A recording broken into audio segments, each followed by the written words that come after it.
Joyeux Noël à toutes et à tous. Bonjour et bienvenue dans ce journal. Le Conseil national de la société civile a présenté hier ses vœux de nouvel an au président de la République. Une occasion pour cette organisation de partager avec le chef de l'État certaines préoccupations du moment, notamment la situation de Kidal, la crise scolaire ou encore l'emploi des jeunes. Pour le président de la République, la société civile doit être accompagnée dans son rôle de veille.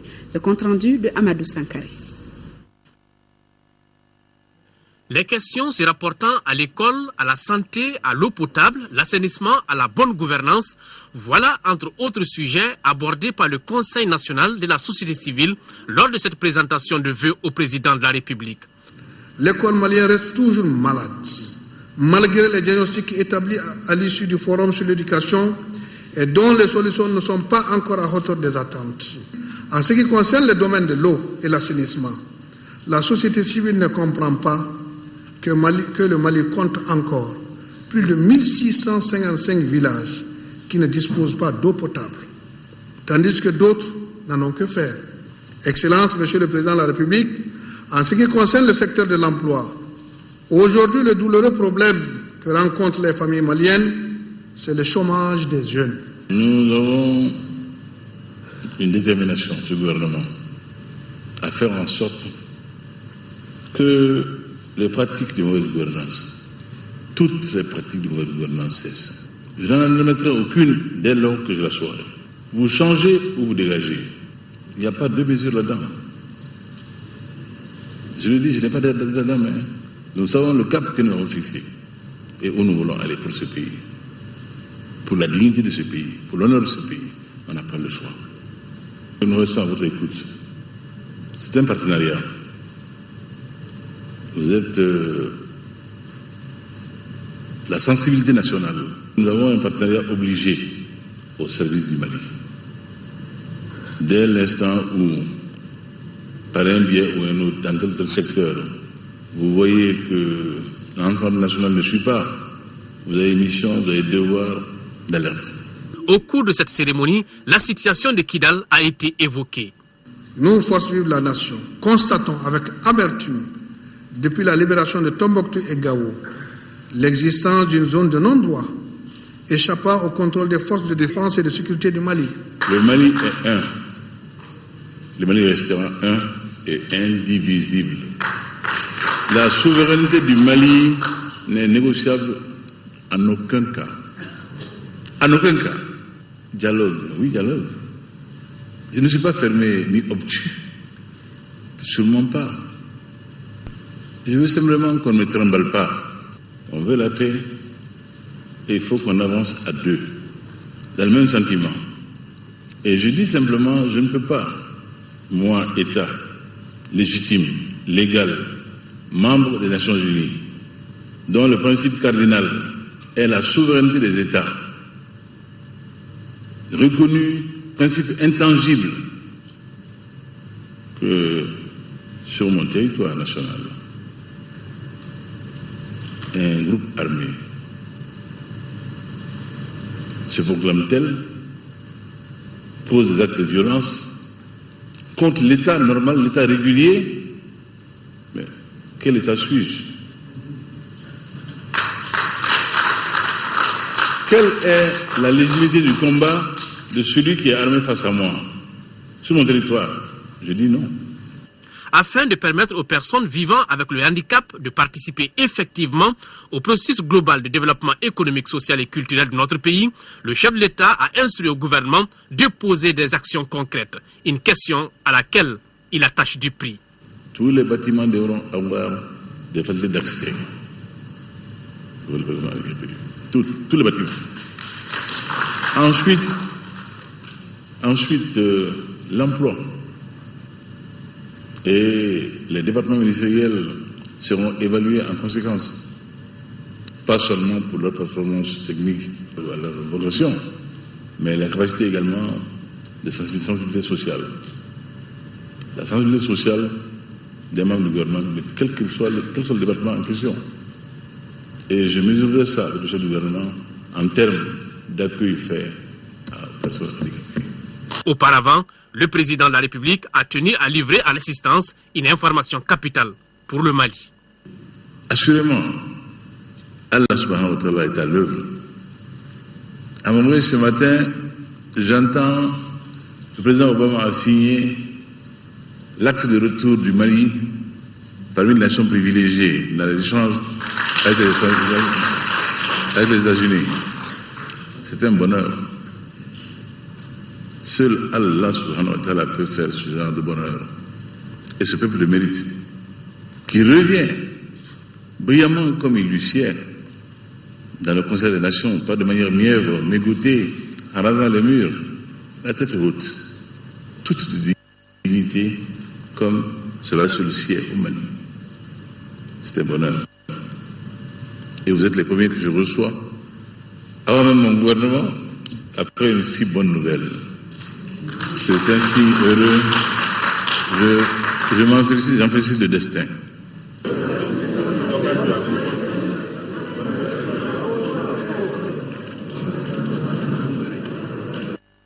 Et la communauté chrétienne du Mali qui célèbre la fête de la Nativité ce jour 25 décembre.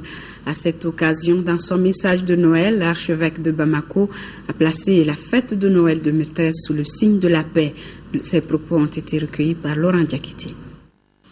Puissions-nous, en ce temps de Noël, temps de la visite de Dieu à l'humanité, temps où Dieu fait le don de lui-même à l'humanité, puissions-nous, à l'occasion de la fête de Noël, et au cours de la nouvelle année, devenir pour eux des véritables frères, des anges, des bergers, des rois, Siméon et Anne, dont la visite leur apporte la consolation et les secours dont ils ont besoin.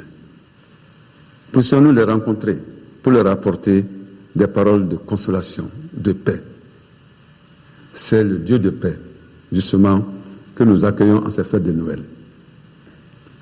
À cette occasion, et surtout à l'occasion de notre entrée dans la nouvelle année, compte tenu aussi des contextes spécifiques dans lesquels nous sommes, il nous faut prendre comme devise entrer dans la nouvelle année pour être artisans de paix dans le Mali d'aujourd'hui. Cela est d'autant plus important que le monde dans lequel nous vivons, au moment où nous célébrons la fête de Noël 2013 et nous nous préparons à entrer dans l'année 2014, oui, le monde, c'est un monde dans lequel les forces du mal, un monde où les enfants des ténèbres font la loi. Ils prospèrent, vivent dans un luxe insolent, arrogant, et leur engage. Ils vivent de la corruption, de la fraude, du mensonge, du brigandage, du pillage, de la tricherie, d'ambébémie. La loi du plus fort ou du plus rusé ou de celui qui a plus de relations s'impose comme la meilleure. Le juste est sur le point de trébucher et de faire comme eux. Le monde dans lequel nous vivons, au moment où nous célébrons les fêtes de Noël 2013, avant d'entrer dans l'année 2014, est de plus en plus fade, sans goût, sans saveur, dégoûtant même pour les sans-logis qui dorment dans les coins des magasins, les déguerpis non recasés, ceux et celles qui cherchent leur emploi, ceux et celles qui ont perdu leur emploi, ceux qui risquent l'exode avec comme seule ressource leur force physique et leur audace. Le 25 décembre, c'est donc une fête religieuse qui permet aux chrétiens de se rappeler l'événement sans précédent qui a ouvert toute grande la porte du salut pour l'humanité perdue. Quelle signification donne-t-on au 25 décembre?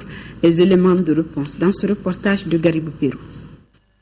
Noël est le plus bel événement de l'année pour les chrétiens. Ils en profitent pour se rassembler à l'église pour prier et chanter Noël. En famille, ils se réunissent pour manger avec les amis. Tout cela est le reflet de l'adoration que les communautés chrétiennes ont pour ces jours si particuliers. Noël est une expression qui vient du latin natalis. Et quand on dit natalis, cela signifie naissance. Alors, dans un contexte spécifiquement chrétien, Noël est la commémoration de la naissance de Jésus-Christ, le Sauveur. Dieu veut sauver l'humanité et il le fait avec la contribution des hommes. Et c'est pour favoriser cela qu'il leur a envoyé son Fils, afin que ce Fils, à partir de la vie et du témoignage qu'il va laisser auprès de ces hommes-là, comprennent que Dieu est avec eux. La nativité de Jésus coïncide avec la date du 25 décembre. Chaque année, quand cette date avance, les pensées des chrétiens se concentrent sur le Seigneur Jésus-Christ. Le nom de Jésus, c'est aussi Emmanuel. Et Emmanuel veut dire Dieu parmi nous. Donc c'est Dieu qui s'est incarné, qui vient sur terre, n'est-ce pas, pour rendre visite à l'humanité qui souffre. Adam et Ève ont désobéi à Dieu et le péché est entré dans le monde. Donc Dieu a pris l'initiative de venir aux hommes, aux humains, donc pour les arracher au pouvoir de Satan, au pouvoir du mal. Jésus est le Fils de Dieu pour les chrétiens. La venue du Christ dans ce monde est un moyen pour Dieu de s'approcher davantage de l'homme et amoindrir les péchés. De par sa naissance, il est cet enfant pur parce qu'il est né d'une vierge. Jamais personne n'a osé parler comme lui lorsqu'il a demandé à Dieu le Père de pardonner à ceux, n'est-ce pas, qui étaient en train de le clouer sur la croix. Désormais, nous comprenons à travers la naissance de Jésus que Dieu est proche des hommes. Puisque le péché de l'homme est pardonné avec la naissance du Seigneur, les chrétiens du monde entier célèbrent cet anniversaire. Il symbolise l'amour du prochain et la paix universelle que les fidèles cultivent dans la quête du paradis.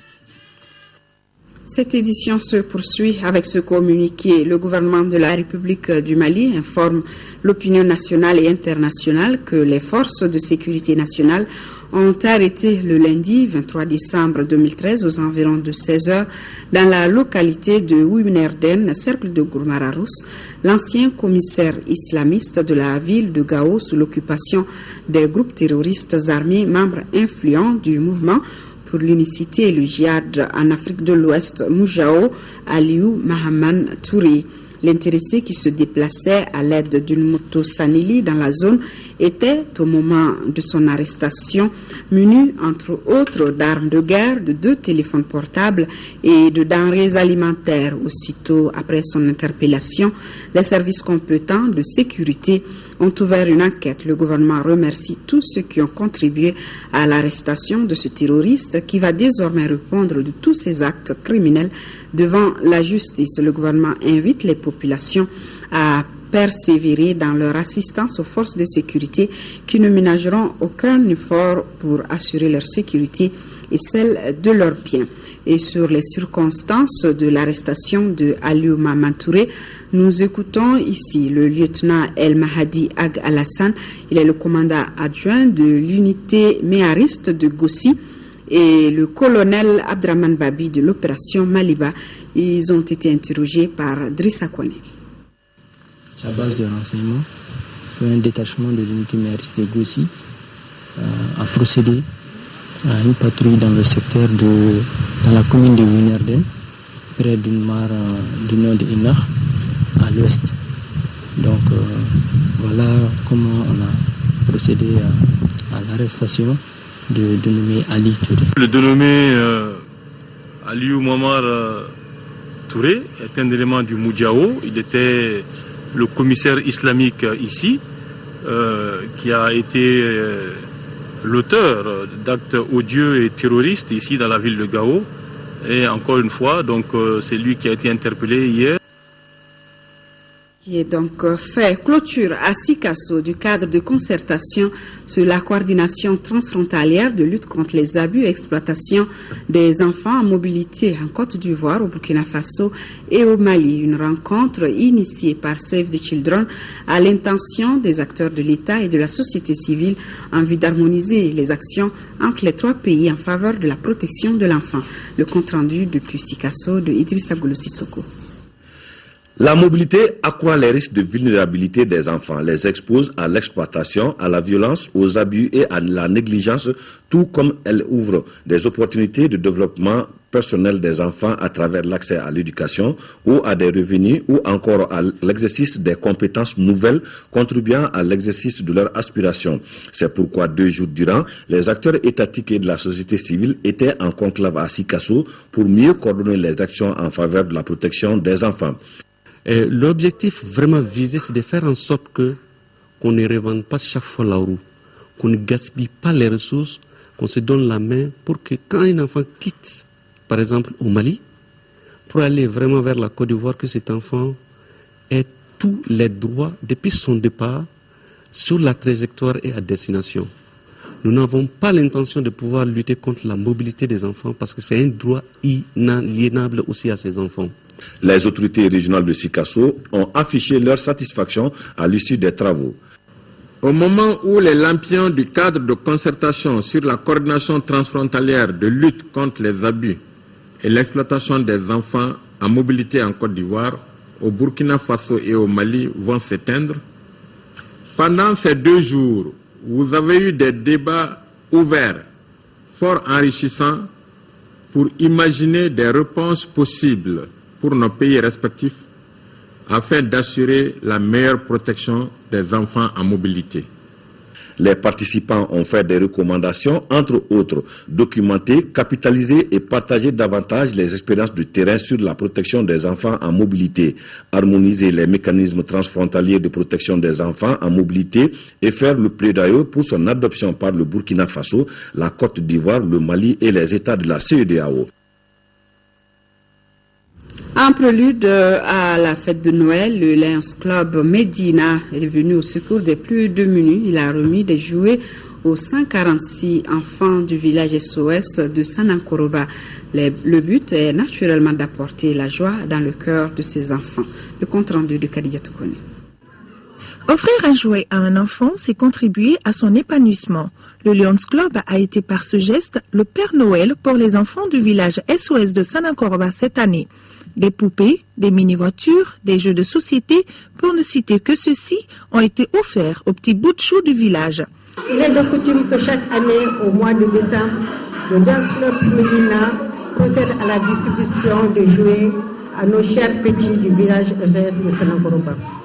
Ce modeste don, j'espère, égarera le cœur des enfants et leur fera savoir qu'il y a des parents qui pensent à eux et leur témoignent leur amour à travers ce geste.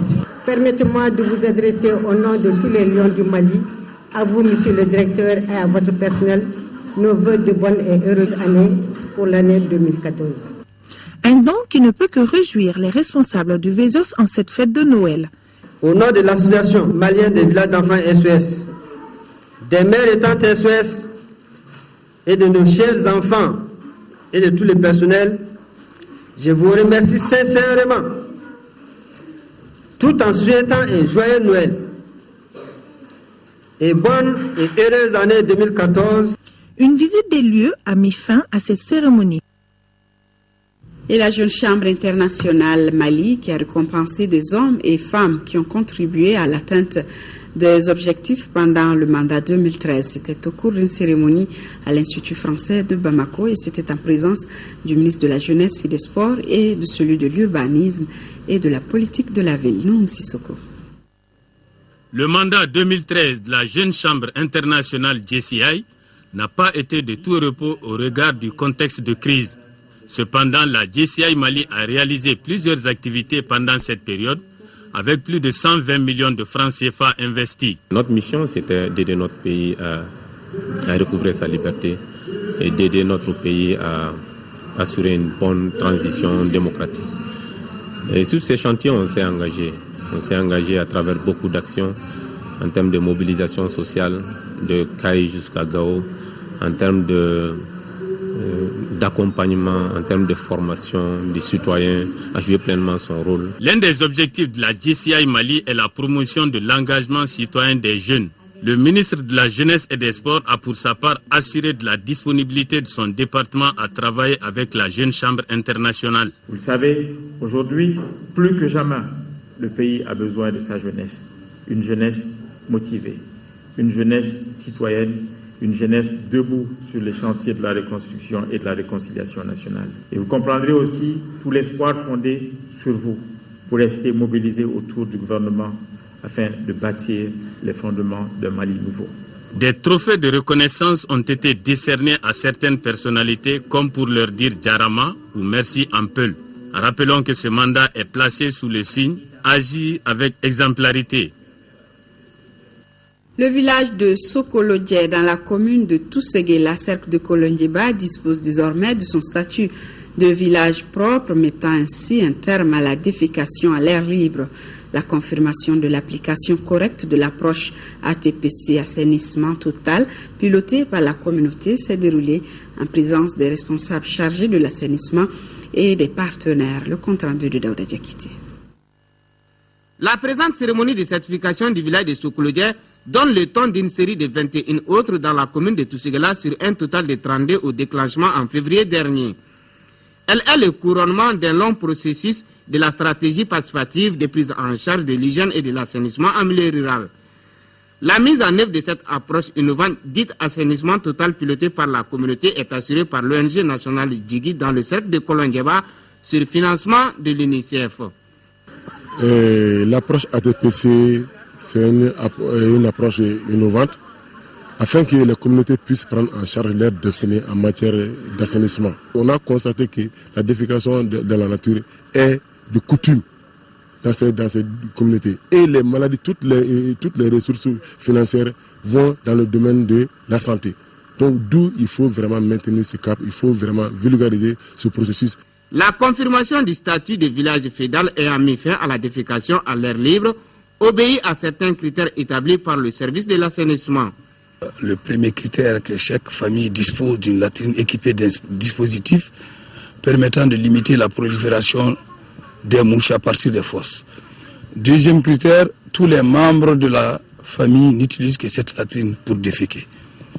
Et le troisième critère, c'est que chaque latrine est équipée également d'un dispositif eau plus cendre ou savon plus eau. Occasion pour les autorités administratives communales de saluer l'ONG Djigui et l'UNICEF qui contribuent ainsi à réduire les risques liés à l'insalubrité. La signature du certificat de confirmation du statut de village propre, la visite des latrines répondant aux normes ATPC et la découverte de la plaque ont été les temps forts qui ont marqué la cérémonie que les populations ont accueillie en l'Iest. À nos frères et sœurs chrétiens, bonne fête. Le vrai Noël ne peut être réduit à une simple fête en famille ou entre amis. Une fête où lumière, cadeaux et vivres font bon ménage pour réjouir le cœur des hommes et faire marcher cette société de consommation que nous nous sommes fabriqués. Le vrai Noël est et doit rester l'événement sans précédent qui a ouvert toute grande la porte du salut pour l'humanité perdue. Il faut donc que chacun sache que ce jour-là, le Christ est venu dans le monde pour sauver les pécheurs que nous sommes. Que le Tout-Puissant exauce nos vœux. Bonne fête à tous.